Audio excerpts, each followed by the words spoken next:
Halo, ketemu lagi dengan saya Ilma Indria Sri Pratiwi di mata kuliah Pengantar Perjalanan Wisata buat mahasiswa Dikpar ya, Pendidikan Pariwisata di semester 1. Hari ini saya akan membahas mengenai dasar-dasar pembuatan paket dan jalur wisata. Mata kuliah ini saya mengajar juga bersama dengan Pak Gali dan Pak Theo ya. Hari ini ketemu lagi sama saya. Hari ini saya akan mungkin sedikit membahas tentang industri perjalanan wisata dan bagaimana mengelola perjalanan wisata dan juga bagaimana membuat paket wisata. Industri perjalanan wisata, kalau kita ngelihat ya bahwa bagaimana sih sebenarnya industri pariwisata itu termasuk apa aja gitu ya, bahwa ada attraction atau daya tarik wisata. Di dalamnya juga daya tarik wisata termasuk events, termasuk kegiatan wisatawan dan hiburan. Tapi kita juga bisa lihat bahwa sebenarnya ada pelayanan-pelayanan wisata, ada juga sektor akomodasi, dan juga kita bisa bilang dan sektor makanan, dan juga termasuk sektor perjalanan ya. Jadi ini yang sebenarnya bisa membangun industri pariwisata itu sendiri. Gitu. Nah, bagaimana sebenarnya perjalanan wisata itu berperan di dalam industri pariwisata. Nah, kita bilang industri perjalanan wisata, kita harus bisa memahami bahwa ada yang namanya biro perjalanan wisata, ada yang namanya agen perjalanan wisata, dan saat ini ada juga yang namanya adalah travel agent tapi online gitu ya. Nah, apa bedanya antara biro perjalanan wisata dan agen perjalanan gitu? Kalau biro perjalanan wisata itu dia tugasnya adalah mempersiapkan dan juga dia sebenarnya untuk mengurus perjalanan wisatawan. Nah, fungsinya dia itu sebenarnya menjadi perantara antara wisatawan dan industrinya. Sedangkan kalau agen perjalanan itu dia fungsinya adalah untuk menyelenggarakan perjalanan. Dan lingkupnya relatif biasanya tidak seluas dari biro perjalanan. Biasanya dia memberikan pelayanan-pelayanan dan mengisi fungsi-fungsi. Misalnya kayak untuk memesan tiket, untuk mengurus dokumen perjalanan, memesan akomodasi. Jadi dia benar-benar hanya membantu wisatawan supaya bisa menjalankan perjalanan. Sedangkan online travel agent itu kadang-kadang dia menyelenggarakan dua fungsi ini gitu ya. Terutama dia sebenarnya menjalankan fungsi travel agent dan dia juga tapi berfungsi sebagai wholesaler juga. Gitu. Nah, ini saya bilang tadi sudah bicara tentang namanya wholesaler ya. Jadi namanya industri itu kan dia harus terdiri dari berbagai perusahaan sehingga dia bisa membentuk suatu industri. Nah, wholesaler itu juga akan berhubungan dengan yang namanya retailer. Wholesaler ini ya kalau kita beli barang, ibaratnya kalau kita beli barang grosir gitu ya. Sedangkan kalau retail itu kalau kita memang belanja di warung misalnya kayak gitu. Nah, bentuk usaha perjalanan itu ada yang bisnisnya ke arah wholesaler, ada juga yang bisnisnya ke arah retailer. Dan ini kalau kita bisa lihat ya, bagian yang di bawah ini, itu maksudnya bagaimana sebenarnya proses ekonomi itu muncul dan bagaimana proses sharing ekonomi di antara setiap tahapan gitu ya. Jadi misalnya pada saat wisatawan membeli barang, itu dia akan berhubungan dengan perusahaan perjalanan misalnya. Dia juga akan berhubungan, perusahaan perjalanan akan membeli produk itu dari pelayanan wisata. Dan uang yang dari wisatawan ini bergerak gitu ya, dari wisatawan, terus di sini di perusahaan dia juga akan membayarkan kepada pelayanan wisata dan juga berhubungan pada akhirnya itu sebenarnya untuk gaji tenaga kerja atau bagi hasil usaha wisata begitu ya, atau membelanjakan ke supplier. Ini kalau kita bilang ini adalah multiplier effect daripada pariwisata. Jadi memahami bahwa uang yang beredar karena kegiatan pariwisata ternyata dia punya dampak yang sangat-sangat luas begitu. Nah, ini kita perlu memahami bahwa setiap usaha perjalanan wisata itu sebenarnya ada komisi di baliknya. Nah, sales agent misalnya dia bisa dapat komisi dari general sales agent atau dari airline atau dari hotel gitu ya. General sales agent itu bisa dapat komisi juga dari airline atau hotel. Nah, sedangkan sub agent itu biasanya bekerja sama dengan sales agent, dia dapat komisi juga. Nah, broker itu bisa dapat komisi juga dari sub agent atau langsung dari sales agent. Harusnya konsumen itu nggak dapat apa-apa karena dia sebenarnya fungsinya ada untuk mengkonsumsi. Tapi kadang-kadang ada beberapa konsumen yang dia berfungsi juga menjadi broker gitu ya. Jadi dia bisa dapat komisi juga. Nah, yang pasti dalam sebuah etika industri di industri perjalanan itu general sales agent itu nggak boleh langsung berhubungan dengan konsumen gitu. Karena dia harus memahami untuk bisa menjalani proses yang namanya industri itu ada bagian-bagiannya lah gitu ya. Jadi general sales agent kalau dia langsung direct ke konsumen kan ini orang-orang yang tidak di dalam proses ini jadi nggak kebagian dan jadi nggak makan gitu ya. Kita ingin bagian 2 ini saya mencoba untuk bagaimana kita mengelola perjalanan wisata. Nah, dalam mengelola perjalanan wisata kita perlu tahu ada yang namanya travel pattern atau namanya pola perjalanan. Nah, ini tuh sebenarnya kurang lebih di mana, mengapa, kapan, dan gimana sih wisatawan itu melakukan perjalanan wisata. Tujuannya itu sebenarnya dia untuk merancang perjalanan yang bisa efektif, efisien, dan sesuai dengan kebutuhannya gitu. Nah, untuk bisa menyusun travel pattern, kita butuh data-data. Salah satunya misalnya adalah data demografi wisatawan, perjalanan wisatawan dari daerah asal sampai ke destinasi. Lalu juga tujuan perjalanannya seperti apa. Pilihan perjalanannya apa sih yang dia mau gitu ya, terus waktunya kapan, apa yang dia lakukan di tempat wisatanya, sampai berapa sering dia melakukan perjalanan itu.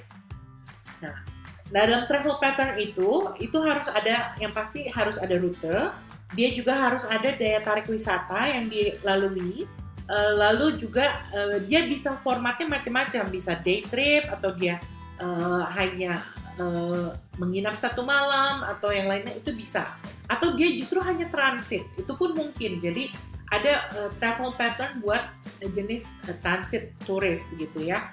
Nah, kalau misalnya kita bisa mengetahui travel pattern, sebenarnya suatu daerah itu dia bisa tahu gitu gimana caranya kita meningkatkan kunjungan atau lama tinggal wisatawan gitu ya di suatu daerah. Dan intinya kalau misalnya kita bisa meningkatkan lama kunjung wisatawan di suatu daerah, sebenarnya uang yang diberikan kepada wisatawan ke daerah itu akhirnya bisa lebih merata bagi-baginya ke banyak orang. Oke, ini adalah pola perjalanan wisatawan ya. Beberapa kita akan lihat bahwa ada jenis-jenis wisatawan yang emang dia pola perjalanannya no movement. Dia artinya hanya di satu titik saja. Nah, orang yang seperti ini biasanya lebih suka untuk jenis-jenis wisata belanja misalnya gitu ya. Jadi memang dia pilih hotel yang memang dekat dengan dia bertempat belanja sehingga dia nggak perlu bawa-bawa barangnya terlalu banyak gitu. Dia agak kurang cocok buat jenis wisata yang berjalan-jalan. Jadi ataupun dia melihat atraksi-atraksi yang lain gitu ya. Jadi dia nggak cocok. Lalu ada juga pola perjalanan wisatawan yang unspecified local exploration only. Itu biasanya dia akan memilih hotel itu yang berdekatan dengan atraksi ataupun tujuan dia pada saat mengunjungi destinasi. Apakah itu dia mengunjungi keluarganya misalnya, atau dia ingin menonton festival misalnya gitu. Lalu ada juga yang local exploration with specified stops. Itu adalah wisatawan yang memang relatif mungkin dekat dengan misalnya kalau misalnya di creative tourism gitu ya, dekat dengan para pengrajin misalnya di sekitar hotelnya itu. Jadi akan memilih penginapan yang memang dekat juga dengan apa yang dia inginkan. Jadi bisa walking distance, nggak harus pakai ganti transportasi antar beberapa titik yang dia itu. Jadi memang dia hanya berjalan-jalan sekitar penginapannya saja. Lalu ada yang single distance loop, single distance stops.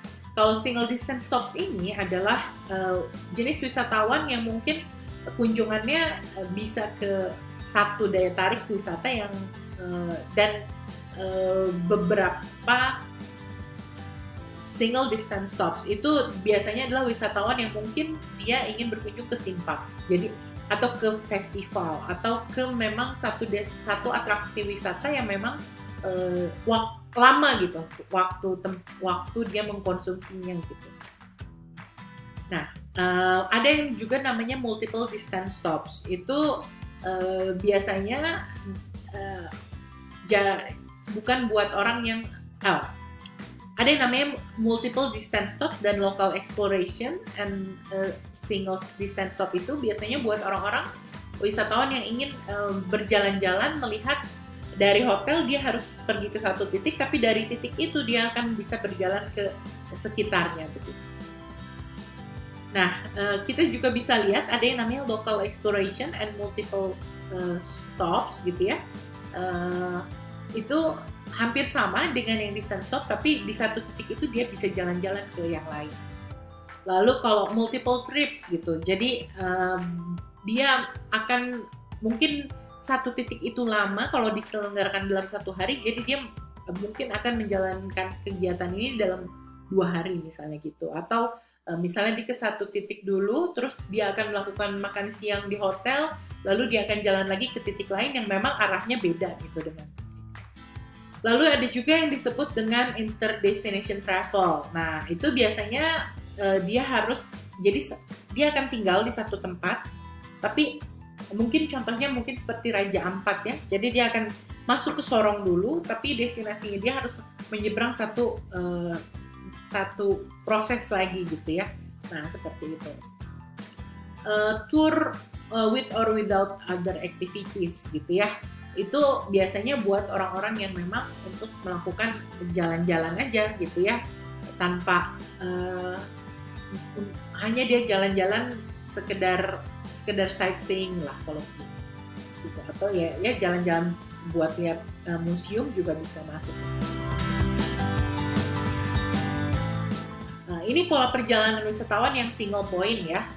Intinya kalau single point itu dia direct route, jadi satu rute aja ya. Tadi kita lihat single destination, single route. Biasanya mungkin kayak orang kalau misalnya dia datang ke suatu daerah dan dia mengunjungi suatu resort. Nah, itu model yang single point. Lalu yang multiple base gitu ya, biasanya dia jalan ke suatu titik, tapi dari satu titik itu dia akan bisa ke tempat yang lain gitu ya. Biasanya itu bisa base camp gitu ya, atau base holiday, atau bisa juga konsepnya day trip, jadi satu titik tapi dia bisa mengunjungi tempat-tempat yang lain. Ini adalah stopover atau branch gitu ya. Intinya dalam sebuah perjalanan dia akan mampir di beberapa tempat begitu, dan diakhiri tidak di titik yang sama. Nah, kalau ini loop. Kalau loop ini akan dimulai dari tempat yang sama dan diakhiri di tempat yang sama juga gitu. Nah, nama lainnya ada round trip, ada ya nama-nama lainnya dari loop ini, dari pola perjalanan. Nah, ini yang kompleks ya, biasanya destination region loop. Nama lainnya regional tour, nama lainnya adalah destination area loop gitu ya. Jadi dia memang dari satu titik menuju ke satu base dan dia melakukan loop gitu ya. Nah, ini kompleks gitu. Intinya sih kalau dalam perjalanan dia melakukan multiple destination area itu bisa aja gitu ya dalam satu perjalanan, tapi mungkin beda hari ataupun satu hari, tapi biasanya beda hari kalau yang kompleks kayak gini karena jarang yang buat seperti itu. Nah, ini contoh peta ya, peta wisata gitu ya. Jadi peta ini adalah peta tematik gitu, jadi bukan real gitu. Ini peta ini memberikan informasi buat wisatawan tentang satu daya tarik wisatanya ada apa aja sih gitu ya. Terus ada fasilitas apa aja gitu di dalam daya tarik wisata itu, juga akses, ada informasi tentang aksesibilitas. Jadi ada hotel juga di sana, ada amenities gitu. Jadi dalam sebuah peta wisata itu ada informasi-informasi yang memang dibutuhkan oleh wisatawan. Tapi ada juga basic informasi yang berkaitan sama peta ya, seperti ada jalan misalnya gitu, ada juga sungai misalnya gitu. Jadi ada patokan-patokan geografis ataupun batas pantai seperti itu. Patokan geografis yang bisa memberikan informasi buat wisatawan. Ini adalah jalur wisata ya, jadi hampir sama dengan peta, tapi biasanya dia lebih mendetail kepada satu perjalanan gitu. Nah, si perjalanan ini dia intinya biasanya menunjukkan apa aja yang dikunjungi pada saat satu perjalanan itu dilakukan. Nah, membuat jalur wisata, peta perjalanan seperti ini memang menarik ya buat wisatawan gitu. Kalau bisa membuat peta tematik seperti ini itu baik sekali gitu. Kalau kita coba ya buat nanti pada saat kita membuat tugas berkaitan dengan wisata, paket wisata, kita buat peta-peta tematiknya seperti ini. Nah, ini untuk kita bagaimana mengelola perjalanan wisata. Mengelola perjalanan wisata itu terbagi menjadi 3 proses ya. Pertama adalah proses pre-tour, during tour, sama post-tour. Pre-tour ini sebelum kita menjalankan perjalanan, during tour itu pada saat kita menjalankan perjalanan, dan pada post-tour itu setelah kita menjalankan perjalanan. Nah, pre-trip, pada saat pre-tour itu kita harus ngapain aja sih? Biasanya kita pertama adalah buat itinerary. Kita buat itinerary, terus kita juga hitung quotation-nya. Hitung quotation-nya, setelah itu kita melakukan preparasi, persiapan gitu ya. Kira-kira informasi apa yang mungkin perlu kita lakukan, jadi apa mungkin kebutuhan wisatawannya gitu. Terus kita juga perlu menyiapkan travel dokumennya, kalau memang belum siap gitu ya. Jadi misalnya visa, paspor gitu. Jadi itu yang harus disiapkan oleh kita. Lalu berhubungan lagi dengan setelah semua siap dokumennya, baru kita bisa melakukan reservasi gitu. Karena misalnya kalau kita mau reservasi hotel di luar negeri itu butuh kopi paspor seperti itu. Jadi memang proses-proses itu yang harus dilakukan. Nah, di itinerary apa aja sih yang sebenarnya ada gitu ya?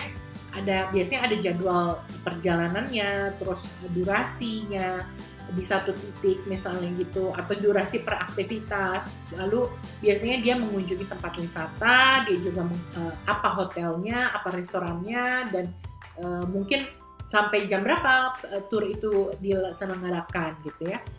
Dalam quotation itu ada perhitungan-perhitungan, itu perhitungan biaya sebenarnya. Dalam perhitungan biaya itu termasuk tadi ya, mungkin biaya-biaya yang berhubungan dengan penginapan, biaya makan, biaya tiket masuk tempat wisata, lalu biaya sewa kendaraan, terus mungkin ada juga yang berhubungan dengan land arrangement gitu ya, mungkin kita harus bayar guide seperti itu.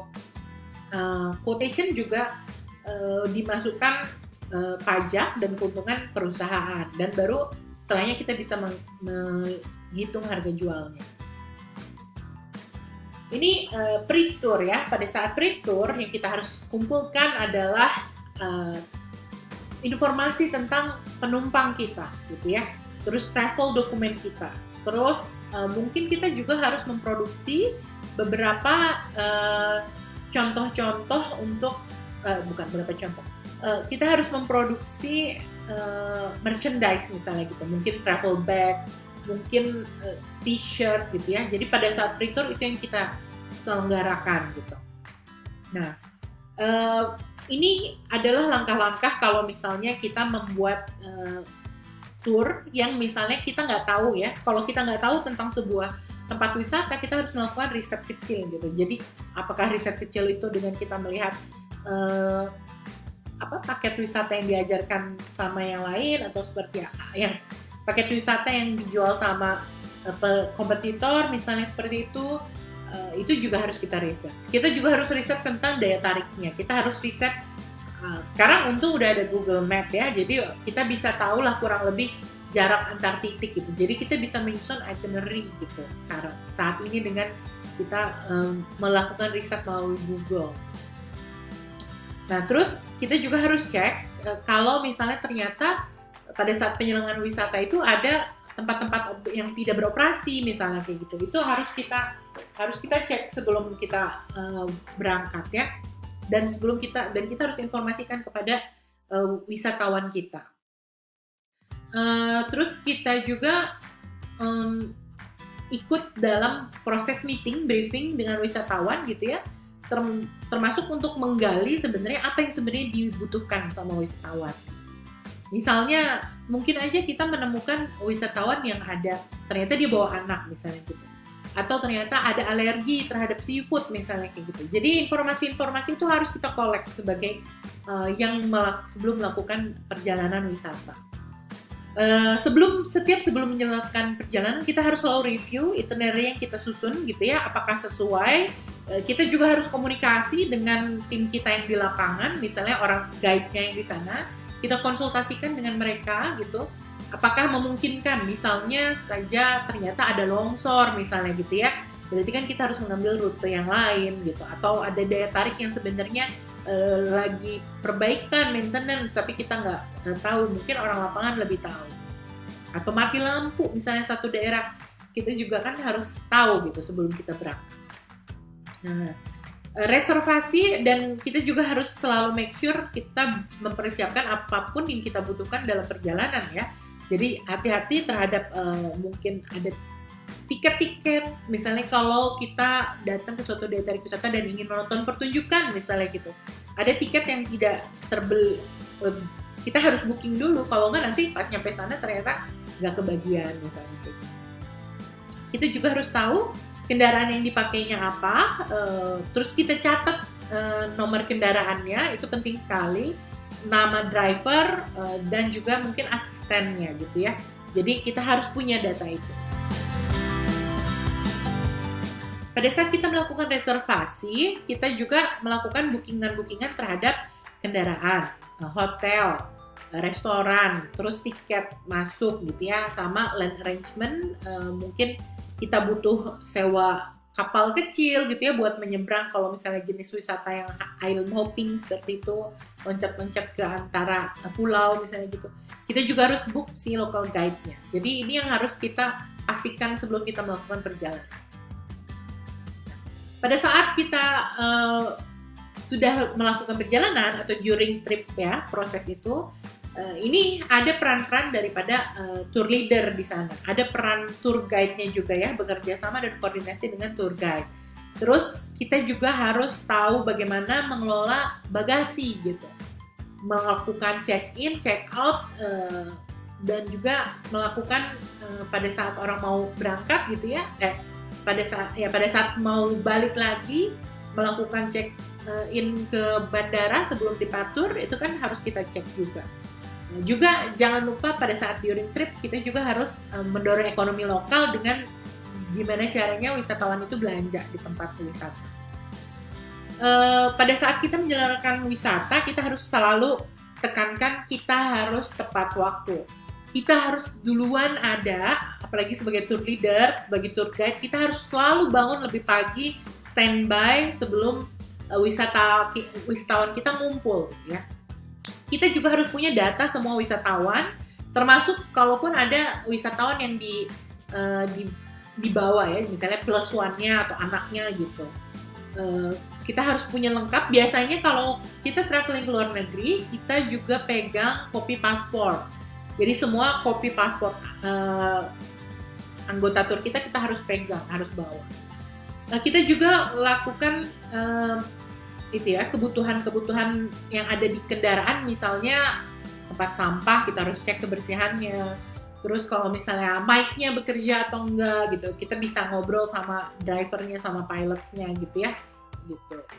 Lalu kita juga harus, pada saat kita bertemu, kita pertama-tama yang pasti harus memperkenalkan diri gitu ya. Jangan lupa tentang 4G-nya gitu. Jadi kita harus memperkenalkan diri dengan ramah dan profesional dan jelas gitu ya. Cara kita berbicara, intinya kita harus menyapa mereka gitu. Kita harus cek bagasi mereka ya. Jangan sampai ada bagasi yang ketinggalan. Itu sering kejadian hal seperti itu gitu ya. Jadi kita harus tahu, apalagi itu sebenarnya itu tugas utama dari tour leader gitu ya, masalah bagasi. Karena kita yang berangkat bareng-bareng sama mereka dari origin kan ya, dari asal wisatawan terus nyampe sana, jadi kita harus tahu jumlah bagasi, itu penting sekali. Makanya suka disiapin namanya luggage tag sendiri ya, supaya kita beda gitu sama yang lain gitu. Jadi luggage tag kayak gini, ini biasanya disiapin kalau misalnya kita mau berangkat. Tapi nggak tahu sekarang bentuk luggage tag-nya udah kayak gimana ya. Ini 10 tahun yang lalu. Lalu kita juga akan, pada saat kita di dalam bis gitu ya, kita akan mendiskusikan perjalanan, mengingatkan kembali kepada wisatawan tentang perjalanannya, terus mungkin kita juga mengingatkan hal apa yang do's and don'ts-nya gitu. Jadi hal apa yang bisa dilakukan dan tidak boleh dilakukan oleh wisatawan di tempat wisata. Biasanya juga kita bisa memberikan informasi-informasi tambahan tentu ya buat wisatawan gitu. Pada saat setiap malam sebelum kita membubarkan grup tour itu biasanya kita melakukan review gitu ya, gimana ibu bapak hari ini sudah berjalan, gimana kesannya gitu. Jadi melakukan review sekaligus kita juga menginformasikan tentang agenda selanjutnya gitu di hari esoknya. Jadi oke, besok kita akan kumpul jam segini ya ibu bapak, terus mungkin besok ibu bapak jangan pakai high heels, atau kalau misalnya kita mau trekking kalau bisa bawa bawa minuman, atau misalnya bawa backpack, terus hal-hal yang kayak gitu harus diinformasikan untuk mereka bisa prepare. Atau misalnya jangan begadang gitu karena besok kita jalan-jalannya akan capek kayak gitu. Terus selalu akhiri setiap hari dengan mengucapkan terima kasih gitu ya, karena kita dibuka dengan sapaan dan harus ditutup dengan terima kasih. Nah, ini salah satu proses di dalam pada saat kita dalam perjalanan kita akan mengalami namanya transfer in atau transfer out. Transfer in itu pada saat wisatawan datang, sedangkan transfer out itu pada saat kita mengantarkan wisatawan itu ke bandara untuk departure.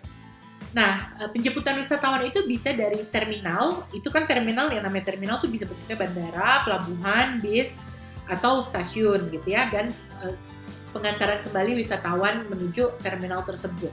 Hal-hal yang perlu kita perhatikan adalah jumlah wisatawan, ya. Terus kita pakai kendaraan apa, gitu. Jadi kita harus ada pengaturan wisatawan, gitu ya. Jumlah wisatawan akan berpengaruh terhadap kendaraan yang kita pakai. Lalu waktu kedatangan wisatawan, waktu check-in, kalau misalnya dia mau berangkat, sama bagasi yang mereka bawa, itu benar-benar harus kita atur ya. Jadi kita harus tahu jumlahnya minimal seperti itu. Nah, kita juga harus paham untuk bisa membaca airline timetable gitu ya. Saya kasih lihat 2 jenis airline timetable di sini. Kalau misalnya kalian bisa lihat itu ada yang dia memang pakai kode ya, kode bandara gitu. Yang satu lagi dia tidak pakai kode, ini yang pakai kode bandara gitu ya. Jadi coba kalau kalian bayangkan, kalau kalian nggak tahu ini dari mana ya, pesawat saya yang mana ya. Jadi kita harus punya data nih, data nomor pesawatnya gitu ya. Terus ini kan kita bisa lihat ternyata terminal tuh banyak ya. Jadi jangan sampai kita salah menjemput gitu. Jadi ternyata kalau kita nggak tahu kodenya apa dan dia dari mana, taunya kita bisa salah jemput dia terminal. Wah, ribet banget.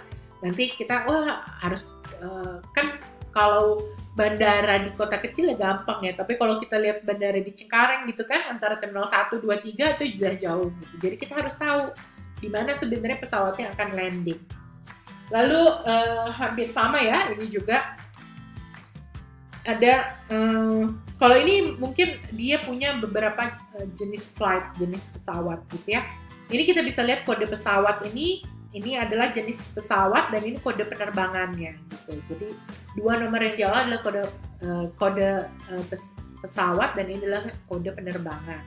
Kalau ini adalah kode kode airport ya. Jadi ini yang biasa dipakai. Kita bisa lihat kalau di sini bahasanya time itu waktu, ini adalah time arrival. Jadi waktu dia datang gitu ya. Jadi estimated time arrival. Ada juga kalau ETD, estimated time departure. Jadi kurang lebih itu yang kita harus bisa lihat. Kita bisa lihat statusnya landed. Landed itu artinya dia sudah mendarat gitu ya. Nah, kalau yang ini dia masih estimasi, artinya pesawatnya itu masih di atas, masih muter-muter atau mungkin gitu ya. Jadi belum nyampe. Terus ini kalau ini dia statusnya on time atau scheduled, ini artinya dia memang sudah di jalan tuh. Jadi kurang lebih dia akan datang ke tempat yang kita jemput itu tepat waktu. Nah, ini tadinya saya sempat bahas juga macam-macam kode maskapai penerbangan gitu ya. Tapi ini memang yang sifatnya internasional. Jadi dan ini juga adalah nomor penerbangan. Kalau nomor penerbangan ini kan pasti satu pesawat ini dia pasti satu maskapai pasti dia punya banyak nomor penerbangan ya. Jadi ini bisa dilakukan. Ini untuk pengetahuan aja beberapa airlines dengan negara-negaranya ya. Nah, ini adalah kode bandara. Kalau kode bandara ini sebenarnya dibuat sama IATA ya. Kalau IATA tuh Asosiasi Air Transport gitu ya. Jadi International Air Transport Association, asosiasi perusahaan penerbangan internasional. Kode bandara ini dibuat sama mereka. Nah, ini tuh biasanya bisa diambil dari nama negara atau nama kota gitu. Kode IATA itu juga diambil untuk urusan komersil seperti reservasi tiket, penunjukan rute penerbangan. Kalau dulu saya masih kerja di travel, saya benar-benar belajar tuh kode reservasi, tapi saya nggak bisa issue tiket, jadi saya hanya bisa melakukan reservasi. Contohnya gitu ya, kalau Bandara Internasional Soekarno-Hatta dia punya kode CGK, ya kita bisa lihat juga nih, ini kode bandara yang ada di Indonesia, dan ini bandara yang luar negeri ya, internasional gitu. Kita lihat nih kayak Bandung, Bandung tuh BDO gitu ya, jadi bukan BDG ternyata kalau misalnya kode IATA-nya gitu, dia BDO. Bingung juga ya O-nya dari mana. Jadi memang yang dibuatnya bukan sama orang Indonesia, jadi Kupang aja jadi Koe gitu ya, Kupang gitu. Jadi Lombok LOP. Ini coba kita hafalin ya, siapa tahu keluar kalau quiz gitu. Ini kode alfabet internasional. Mungkin kayaknya udah dibahas ya sama Pak Theo. Kalian harus hafalin dan coba minimal kalian bisa spelling nama lengkap kalian pakai kode alfabet internasional. Nah ini transfer flow ya, jadi kita harus tahu kalau misalnya wisatawan datang itu seperti apa sih transfer flow-nya gitu ya. Jadi misalnya wisatawan datang itu biasanya kalau internasional tuh dia harus ke imigrasi dulu. Dari imigrasi dia itu biasanya mengambil bagasi gitu ya. Ini adalah ini bagasi. Terus kalau kita punya barang yang ternyata harus di-declare gitu ya, dia biasanya harus lewat ke custom gitu. Misalnya kita bawa bahan makanan, sering yang kayak gitu, itu kita harus declare ke custom kayak gitu. Nah keluar, nah kita jadi harus tahu di mana sebenarnya wisatawan, kan gate itu ada banyak ya. Di mana wisatawan itu biasanya keluar misalnya kayak gitu. Itu harus kita harus benar-benar kasih info ke guide kita akan keluar di mana. Ini kurang lebih proses transfer in ya. Kalau misalnya pesawat itu datang, biasanya dia ke imigrasi, mengambil bagasinya, terus dia harus mengklaim ke custom kalau ada barang yang tidak ada. Nah ini kalau misalnya orang mau check in, ya dia akan melakukan check in misalnya gitu, dicek lagi sama security, lalu dia menunggu di waiting room untuk boarding, untuk terbang. Jadi kurang lebih transfer itu seperti ini urutan. Pada saat kita sudah menyelenggarakan perjalanan, tentunya kita sebenarnya belum selesai tugasnya. Kita harus membuat dokumentasinya dan kita membuat laporannya gitu ya. Apa sih sebenarnya diisi laporan itu? Apa sih mungkin kejadian-kejadian yang terjadi di dalam perjalanan gitu ya. Terus mungkin kita harus melaporkan hal itu. Terus misalnya juga kita juga harus menyusun laporan keuangan gitu ya. Jadi karena biasanya guide atau kebanyakan sih tour leader ya, dia bawa uang cash yang emang dia pakai untuk di lapangan, atau misalnya ada uang kelebihan gitu ya. Tapi kalau uang komisi itu menjadi hak orang yang melakukan perjalanan gitu. Seperti itu. Bagian yang terakhir adalah bagian tentang paket wisata. Ya ini tentang perjalanan wisata lah ya, mungkin udah tahu. Tipologi wisatawan juga udah tahu ya, ada mancanegara, nusantara, ada juga yang transit, ada juga wisatawan diaspora. Ini juga menarik kalau kita bilang wisatawan diaspora. Diaspora ini adalah misalnya orang Indonesia, dia bekerja di luar negeri lama, dia tinggal di luar negeri, terus pada saat dia datang ke Indonesia, dia ya akan melakukan wisata sebenarnya gitu. Jadi dia akan terhitung menjadi wisatawan diaspora. Terus juga terakhir adalah tipikal wisatawan bisnis. Nah, Ini adalah beberapa teori mengenai wisata, motivasi wisatawan. Kenapa sih penting kita tahu teori motivasi wisatawan? Karena dalam membuat paket wisata, kita juga harus mempertimbangkan faktor wisatawannya gitu. Kita nggak bisa kita nggak bisa memakai kacamata kita sebagai orang lokal. Kita harus bisa membaca apa yang dimau sama wisatawan. Jadi ada beberapa teori-teori berkaitan dengan motivasi ya. Misalnya kalau teorinya Sigmund Freud nih, bahwa manusia itu sebenarnya punya kebutuhan yang tidak dia sadari. Salah satunya misalnya ada kebutuhan berkaitan sama seks, berkaitan sama agresivitas kita gitu. Jadi kita tuh sebenarnya punya itu basic instinct apa ya. Jadi kayak seperti itu. Jadi manusia ini kan mamalia ya, jadi di bagian daripada hewan. Jadi kita tuh punya dorongan-dorongan yang seperti itu tuh ada gitu, dan itu adalah manusiawi gitu. Nah, ini juga ada teorinya Carl Jung. Ini juga sebenarnya kenapa teori Sigmund Freud itu yang membuat kenapa sih masih banyak wisata-wisata yang menjual seks seperti itu masih laku gitu. Karena ya memang secara basic human as animal itu dia punya basic instinct seperti itu. Carl Jung ini juga dia punya kebutuhan untuk aktualisasi diri gitu ya. Jadi ada kebutuhan itu. Terus Albert Adler dia juga bilang bahwa manusia ini punya kebutuhan untuk menjadi ahli di satu bidang gitu. Untuk mengalahi ketidakmampuannya dia gitu. Terus ada juga teorinya dari Harry Stack Sullivan, dia juga bilang bahwa manusia itu ingin diterima, ingin dicintai gitu. Makanya kenapa di hospitality itu kita harus membuat orang merasa nyaman gitu. Ada juga teorinya Gordon Allport gitu, itu trait theory yang bilang bahwa manusia itu butuh kepuasannya itu dipenuhi berkali-kali. Jadi namanya kepuasan kita tuh nggak cukup hanya sekali. Jadi semakin kita merasa puas, kita akan butuh lagi kepuasan itu untuk dipenuhi lagi gitu. Jadi ini juga yang mendasari kenapa kita harus creating moments, creating experience, best experience supaya orang merasa puas, akhirnya dia mau balik lagi gitu. Nah, ini teorinya Albert Bandura, ini berkaitan dengan social learning gitu ya. Hampir sama bahwa manusia itu butuh dia punya keahlian gitu ya, dia merasa ahli dalam sesuatu. Carl Rogers itu teorinya, motivasinya adalah manusia itu selalu butuh untuk mengembangkan diri. Nah, ini teori yang paling mungkin saya pikir Abraham Maslow, salah satu teori kebutuhan yang hierarchy of needs yang paling dipakai di mana-mana gitu ya, paling populer. Di mana teori ini bilang bahwa muncul dari teori psikologi.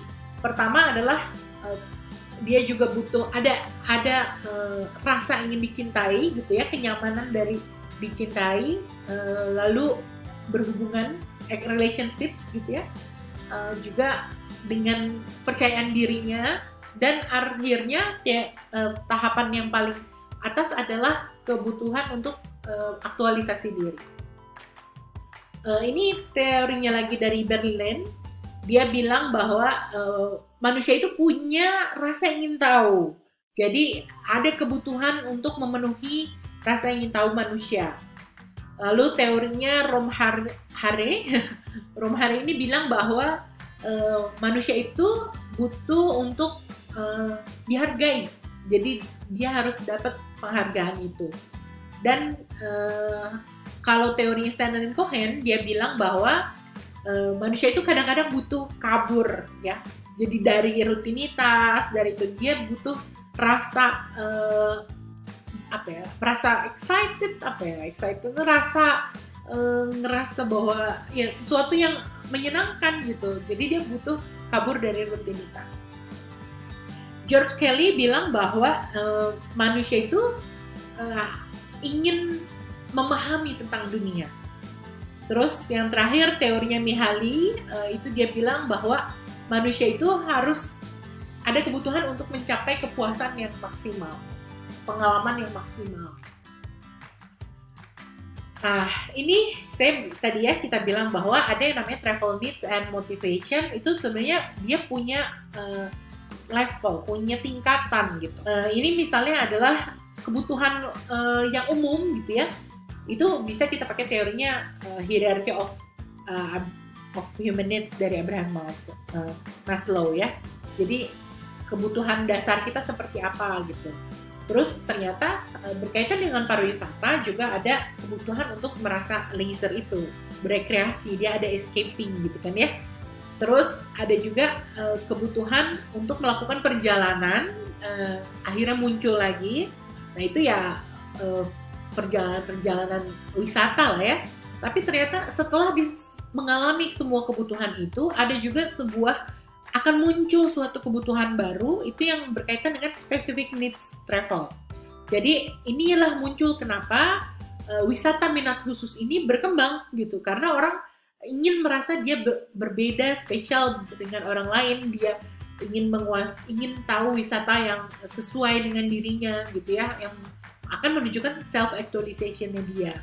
Nah ini buat buat wisata-wisata yang wisata-wisata minat khusus, special interest tourism, seperti mungkin gastronomy tourism, gaming travel tuh sebenarnya untuk ke kasino ya, lalu golf travel atau fishing travel, memancing gitu. Jadi memang benar-benar needs yang spesifik sekali. Kita bisa lihat paket wisata itu sebagai suatu produk gitu ya. Kenapa? Karena dia paket wisata itu harus bisa merencanakan dari dia berangkat dari origin country sampai dia ke tempat wisatanya gitu. Nah, di dalamnya komponennya adalah dia harus singgah ke beberapa titik tempat wisata ataupun hotel ataupun restoran, tapi dalam waktu kurun yang direncanakan dia akan balik lagi ke tempat asalnya. Nah, perlu kita bisa lihat bahwa dalam sebuah perjalanan itu ada faktor lingkungan ya yang berpengaruh gitu. Misalnya berhubungan dengan daya tarik wisata, mungkin juga pasar dari produk wisatanya, fasilitas perjalanan, mungkin juga peralatan perjalanannya seperti apa dan orang yang melayaninya seperti apa.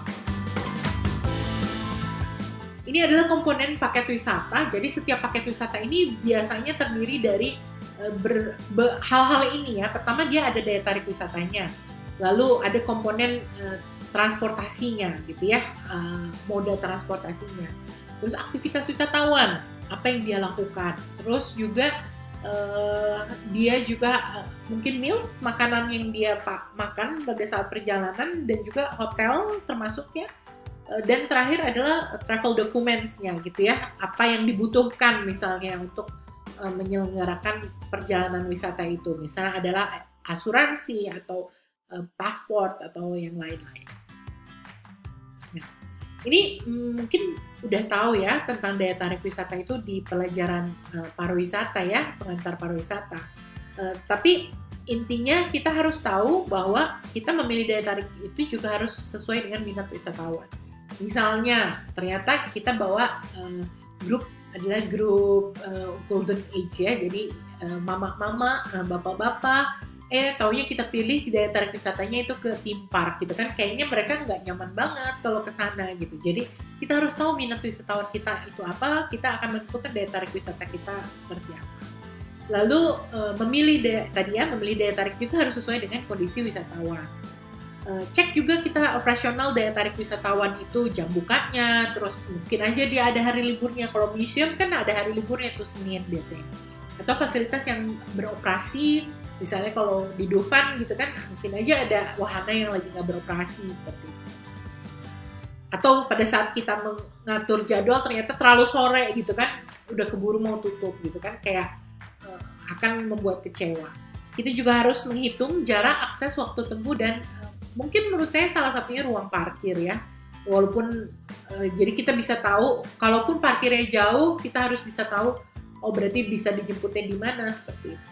Sama biaya kunjungnya atau harga tiket. Ini udah ada ya, pasti di pelajaran pengantar pariwisata ya, bahwa ada cultural attraction, natural attractions, events juga termasuk daripada daya tarik wisata, Ada juga jenis yang hanya recreation atau special interest juga bisa, dan juga yang sifatnya entertainment gitu ya. Jadi attraction itu ternyata banyak gitu ya, tidak hanya cultural and natural saja, tapi juga events, recreation, dan entertainment. Nah, ini daya tarik wisata alam ya. Ada yang orang itu memang hanya sightseeing, melihat lanskap atau melihat pantai gitu, atau melihat taman, taman nasional gitu ya, atau melihat gunung, flora, fauna, sungai, dan mungkin pulau.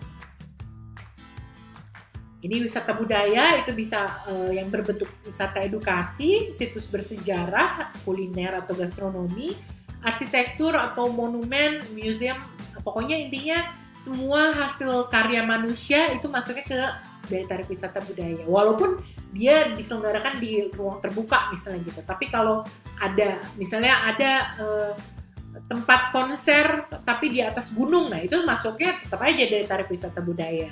Ya. Juga sama wisata industri ya, suka orang nggak tahu. Ada juga wisata rekreasi dan minat khusus ya, itu misalnya tadi golf, hiking, dia diving, fishing, jadi activitiesnya itu yang penting. Jadi aktivitasnya gitu ya, termasuk tim. Nah ini yang wisata buatan itu adalah theme park, amusement park, casino, bioskop. Ini ya wisata buatan dan recreational sih sebenarnya masuknya ya. Events, ini events dan festival, bisa ada macam-macam jenis events gitu ya.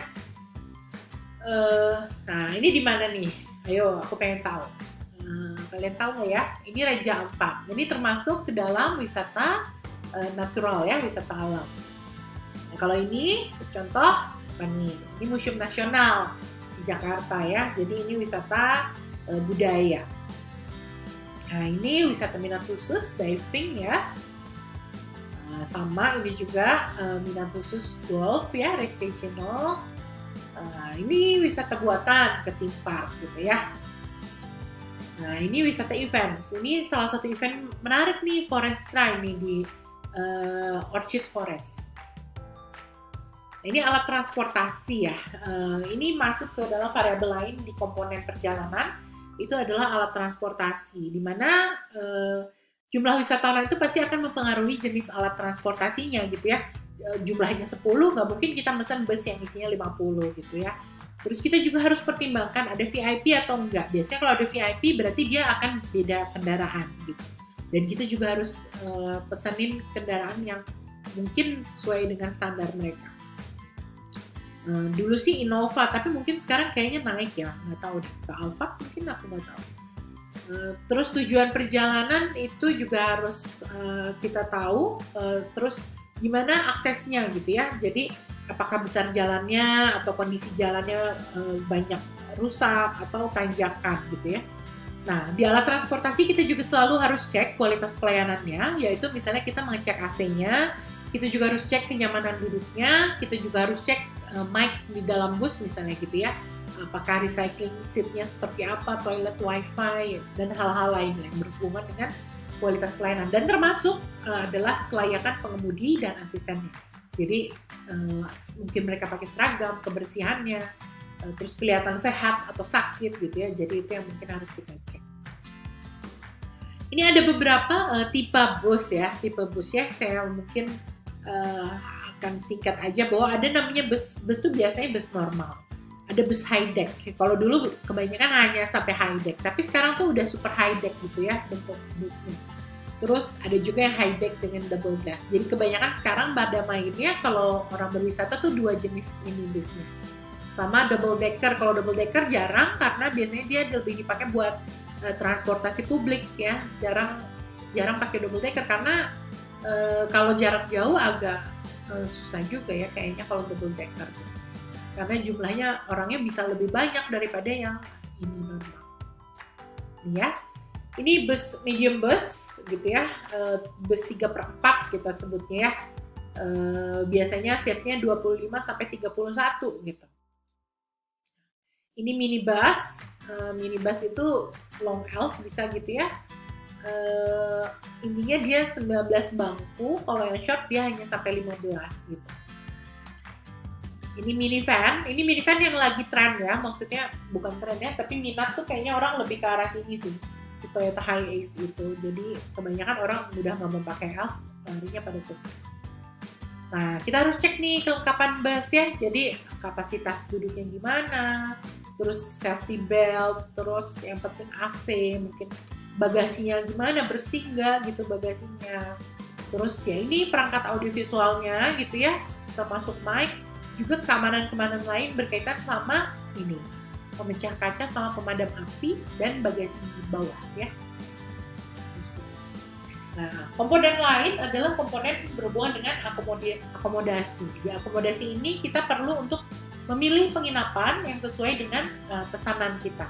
Kita juga harus lakukan hotel inspect gitu ya sebelum menjalankan tour. Lalu kita juga harus cek ketersediaan status kamarnya gitu ya. Kamarnya ada, tapi kadang-kadang belum siap. Nah, itu harus kita cek. Terus pelayanan lain di akomodasi, misalnya berhubungan dengan makan, ataupun berhubungan dengan fasilitas rekreasi lainnya. Seperti kayak misalnya sekarang kan karena perjalanan COVID, kadang-kadang ada beberapa hotel yang dia masih close kolam renangnya. Nah, jarak antara hotel dengan bandara sampai tempat wisata juga kita harus tahu. Ini adalah tipe-tipe pilihan akomodasi. Nanti pada saat menghitung perjalanan tentunya harus tahu ya. Misalnya ini adalah single room, ini adalah twin share. Kalau single room itu dia sendiri ya di dalam kamar gitu. Kadang-kadang ada kamar yang sebenarnya buat 2 orang tapi diisi 1 orang, tetap aja dia dihitungnya jadi kayak kosnya buat 2. Nah, ini kamar twin share itu 1 kamar berdua, tempat tidurnya pisah. Kalau yang double share dia bisa tempat tidur king dipakai buat berdua. Nah, ini juga ada jenis family room, ya isinya biasanya ada 4 orang. Dia terdiri biasanya 1 king bed sama 2 twin bed gitu ya, 2 single bed. Ini juga ada tipikal kamar bunk room. Biasanya dipakai kalau buat yang berwisata itu dari sekolah gitu ya. Jadi satu sekolah tuh biasanya dia akan request yang kayak gini, nggak apa-apa penginapannya. Nah, ini adalah jenis hotel yang baru, capsule hotel ya. Jadi kita bisa lihat nih, capsule hotel tuh sekarang lagi tren lah. Tapi relatif kalau yang menginap di sini lebih ke individual traveler dia. Nah, ini tipe-tipe pilihan akomodasi atau Daniel's Plan ya. Ada yang namanya Full American Plan, itu atau disebut juga full board. Dia biasanya menginap dan termasuk dengan sarapan, makan pagi, siang, malam. Jadi hotelnya itu sudah menyiapkan semuanya. Lalu Modified American Plan, biasanya dia termasuk 1 sarapan pasti atau dan 1 kali makan siang atau malam. Itu tergantung dari request kita gitu ya. Ada juga yang Continental Plan, itu termasuk sarapan yang normal ya, menginap dan sarapan. Ada yang European Plan, itu menginap saja. Ada juga yang Clubhouse Plan, itu sebenarnya menginap dan biasanya disediakan ruang khusus member atau jenis kamar yang memang hanya bisa mengakses club room itu gitu ya, mengakses klubnya, lantai biasanya 1 lantai klub gitu. Nah, di situ biasanya ada fasilitas-fasilitas gitu. Nah, ini biasanya kita kasih buat kamar-kamar yang VIP tuh. Biasanya dia minimal executive club gitu kita masukin. Kalau nggak suite. Lalu tour guide dan tour leader ini fungsinya apa sih gitu ya? Tour leader itu kan pemimpin perjalanan, sedangkan kalau tour guide itu dia pemandu perjalanan. Kadang-kadang juga ada driver as guide atau driver yang akan berlaku sebagai guide juga, pemandu. Nah, kalau guiding itu, seorang guide itu dia harus punya kriteria-kriteria. Dia harus bisa komunikatif, dia juga harus menguasai daerah wisatanya, dia juga harus punya pengalaman, tanggung jawab, terus juga dia bisa buat keputusan kalau kondisi-kondisi yang darurat. Nah, berhubungan dengan makanan, kita juga harus paham bahwa kita bisa dine in atau kita makan di tempat atau bisa kita take away atau bentuknya meal box gitu ya. Nah, kita harus lakukan inspeksi restoran itu untuk mengetahui kualitas pelayanan gitu ya, sama kayak kita melakukan inspeksi hotel. Kita juga harus cek menu gitu, karena mungkin ada makanan yang memang tidak bisa dikonsumsi gitu ya sama klien kita. Kita juga harus pertimbangkan selera dan alerginya wisatawan, sama mungkin aja ada biasanya gini, kalau saya buat grup Kalau grupnya itu corporate, biasanya ada satu momen makan yang memang harus spesial. Apakah itu pada saat welcoming dinner, pada saat kedatangan, atau pada saat dia sebelum pulang, malam sebelum pulang. Ya, jadi bentuknya ya biasanya gala dinner, ada hiburannya seperti itu. Nah, ini bentuk salah satu ini ya, meal request form. Biasanya kalau kita membuat field trip tuh kita harusnya punya nih request form seperti ini. Kita harus kerjasama sama si restorannya gitu ya. Jadi kita harus bisa buat catat, dan ini kenapa gitu. Jadi kalau misalnya nanti wisatawannya komplain atau apa, ini tuh sebenarnya bisa jadi dokumen kita untuk ini kan Bapak yang pesen gitu ya. Jadi bukan salah saya atau kayak gimana. Jadi supaya kita nggak disalahin gitu. Jadi, karena faktor meals ini juga cukup penting. Nah, terakhir kita harus ajak wisatawannya belanja ya. Sebenarnya kenapa sih harus ada cenderamata atau souvenir gitu ya? Karena si souvenir ini sebenarnya bagian daripada orang itu punya sesuatu yang mengingat gitu ya, supaya memorable gitu, supaya dia bisa ingat apa yang dia beli gitu. Supaya dia bisa ingat perjalanan wisata dia gitu. Jadi ada souvenir.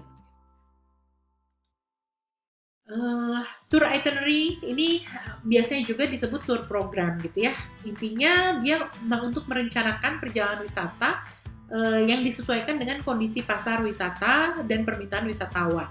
Nah, komponennya itu harus ada komponen berhubungan dengan wisatawannya, gitu. Terus pelayanan dan fasilitas yang dipakai, waktu perjalanan, aktivitas atau kunjungan ke daya tarik wisata, ada waktu istirahat dan waktu makan. Fungsinya kalau buat wisatawan itu dia sebenarnya sebagai gambaran umum gitu ya. Kita mau beli produk apa, nah itu gambarannya. Terus sebelum berangkat dia jadi tahu harus nyiapin apa aja, sama informasi tentang objek-objek wisata yang akan dikunjungi. Lalu kalau buat kita pengelola misalnya gitu ya, sebenarnya itu bagian daripada janji kita yang kita berikan kepada wisatawan gitu. Terus itu juga akan berhubungan dengan pedoman penyelenggaraan operasional yang buat kita bekerja, tapi dia juga bisa sekaligus menjadi media promosi. Prinsipnya kalau kita nyusun itinerary, kita harus tahu target wisatawan kita siapa, kita juga harus melakukan analisa terhadap objek wisatanya, kita juga harus analisa terhadap kualitas produk wisata misalnya ya, seperti itu. Lalu kita juga harus melakukan analisa kondisi umum, kita harus tahu gitu. Perhitungan biaya, keuntungan dan harga jualnya seperti apa, dan menyajikan untuk kepentingan pemasaran, apakah brosur cetak atau versi digital. Nah, ini ada itinerary itu sebenarnya kita bisa beberapa bentuk ya, jadi nggak hanya bentuknya matriks, jadi dia juga sebenarnya bisa berbentuk narasi, dia bisa matriks yang umum orang tahu, sama bentuknya peta gitu ya, jadi bisa titik-titik perjalanan itu yang dikasih lihat di dalam sebuah peta gitu. Bisa juga brief itinerary, itu biasanya kepentingannya untuk di brosur gitu ya. Nah, detail passenger itinerary adalah pada saat wisatawan udah pasti dia akan melakukan perjalanan, terus kita udah bisa lebih detailin tuh gitu ya perjalanannya, apakah dia booking hotelnya di mana, terus restorannya, terus kegiatan dan informasi lain. Dan yang terakhir adalah itinerary yang sebenarnya kita ketik hanya buat kebutuhan operasional. Itu kita kasih biasanya ke guide, supir, dan tour leader. Jadi nggak perlu terlalu banyak gimmick-gimmick foto-foto dan lain-lain, tapi itinerary ini dipakai buat bekerja gitu ya, bisa berkomunikasi dengan tim kita yang lain. Ini contohnya, ini yang bentuk matriks ya. Jadi ada hari pertama ngapain aja, kedatangan wisatawan dan penjemputan, terus nah ini ada welcome dance and dinner gitu ya, kita bisa lihat itu salah satu special mealsnya gitu ya. Terus hari kedua mulai seperti apa, jam berapa dia mulai, terus hari ketiganya seperti apa, dan hari keempat pada saat dia pulang ada belanjanya, terus diantar lagi ke airport gitu. Ini contoh itinerary perjalanan wisata. Nah, ini juga ada yang namanya itinerary, tapi buat business trip. Tapi biasanya kalau ini dibuat, kalau misalnya nanti kita bekerja di perusahaan misalnya gitu ya, kita juga tetap tuh harus buat itinerary. Coba kita lihat, dia punya hanya poin-poin ya. Dia beda sama yang matrix tadi. Jadi kalau ini kita hanya berangkat misalnya gitu ya, terus kurang lebih informasi tentang kendaraannya, terus informasi. Jadi intinya bisa bentuknya yang seperti ini juga. Ini adalah quotation. Quotation itu adalah sebenarnya perhitungan ya, perhitungan biaya keuangan buat penyelenggaraan kegiatan wisata. Di dalamnya ada komponen biaya, ada komponen keuntungan, pajak, komisi, dan juga harga. Kalau secara teorinya tour price itu adalah tour cost dan service cost gitu. Jadi biaya tour sama biaya yang muncul karena penyelenggaraan tour apa aja gitu ya. Nah ini adalah biaya itu ada namanya biaya akomodasi, biaya transportasi, biaya meals, biaya dari tarik wisata, biaya pelayanan, biaya lain sama biaya tidak terduga. Ini terdiri dari fixed cost dan variable cost. Nah, fixed cost itu apa aja? Biasanya masuknya biaya transportasi, biaya pelayanan wisata, biasanya juga dia bentuknya mungkin kita memberikan sumbangan gitu ya, perjalanan kita, terus biaya hiburan, biaya administrasi dan operasional kantor. Terus kalau memang ada orang yang hitungannya dia nggak bisa sendiri atau gimana ya, itu plus one-nya itu bisa dihitung juga ke fixed cost gitu, atau biaya pajak. Nah ini biaya, artinya fixed cost itu adalah biaya yang dibebankan dan dibagi kepada seluruh peserta perjalanan. Nah kalau variable cost itu biayanya bebannya ditanggung sama masing-masing peserta perjalanan, artinya dihitung biaya itu akan ditanggung per orang. Kayak biaya akomodasi, kadang-kadang dia ada yang istilahnya twin share. Kalau twin share artinya dalam satu hari dia menginap, terus dalam menginap itu dia harus misalnya sekamar berdua, berarti biaya akomodasi dia hanya dihitung setengahnya dari harga yang memang dikasih. Terus sama kalau quad share berarti hanya seperempatnya gitu ya per malam. Jadi hitungannya adalah orang malam. Terus ada biaya tiket masuk, biaya makan, sama biaya asuransi. Ini masuk ke variable cost. Nah, ini kalau purchase cost ini ya adalah keuntungan perusahaan dan komisi gitu ya. Jadi harga jual paket itu harga net paket, persentase profit plus komisi, dan kalau memang ada diskon itu harus dikurangi gitu. Nah ini tahapan kita menyusun quotation ya. Pertama kita harus buat daftar biaya. Terus kita pisahin mana yang variable, mana yang fix. Terus hitung biaya fixnya dulu, baru kita hitung biaya variabel. Lalu baru digabungin supaya kita bisa tahu biaya net per pax. Lalu kita hitung persentase profit, terus mungkin juga komisi, kita juga hitung pajak, dijumlahin, baru kita tahu itu adalah cost. Belum jadi, kalau misalnya buat harga jual, biasanya kita juga melakukan perubahan pembulatan. Terus rubah rate misalnya sesuai dengan target wisatawan kita. Nah ini contoh quotation ya, kita bisa lihat quotation kita ini ada perhitungan biaya fix sama biaya variabel gitu ya. Ini perhitungannya kurang lebih seperti ini. Kita bisa lihat nih perhitungan untuk 4 orang penginapan di Pontianak, kalau 2 kamar 1 malam, berarti harga persatuannya 400.000, dia menjadi ininya 800.000 gitu ya. Lalu ini penginapan-penginapan seperti itu. Jadi harga untuk 4 orang itu karena di total semuanya itu 7 juta ini, maka dibagi 4 orang, maka harga per orangnya 1,7 seperti itu ya. Oke, selesai pertemuan hari ini. Terima kasih sudah menyimak materinya. Ini sudah 1 jam. Semoga apa yang saya jelaskan itu bisa diterima dan bisa dipahami oleh kalian semua. Tapi kalau ada pertanyaan, silahkan kalian bisa tanya langsung di kolom komentar ya. Jadi karena kita sekarang memang pola belajarnya seperti ini, saya pikir ketimbang 1 jam kalian Zoom online bersama saya akan lebih murah kuotanya kalau misalnya saya bisa ketemu kalian melalui video explainer seperti ini. Dan positifnya kalau misalnya video explainer kayak gini, kalian juga kalau nggak ngerti bisa mundur-mundurin videonya gitu ya. Jadi kalian bisa lihat secara offline juga gitu kan. Kalau di YouTube bisa begitu. Terima kasih ya untuk waktunya. Sampai ketemu lagi di lain kesempatan. Minggu depan kayaknya masih ketemu saya lagi. Terima kasih semuanya.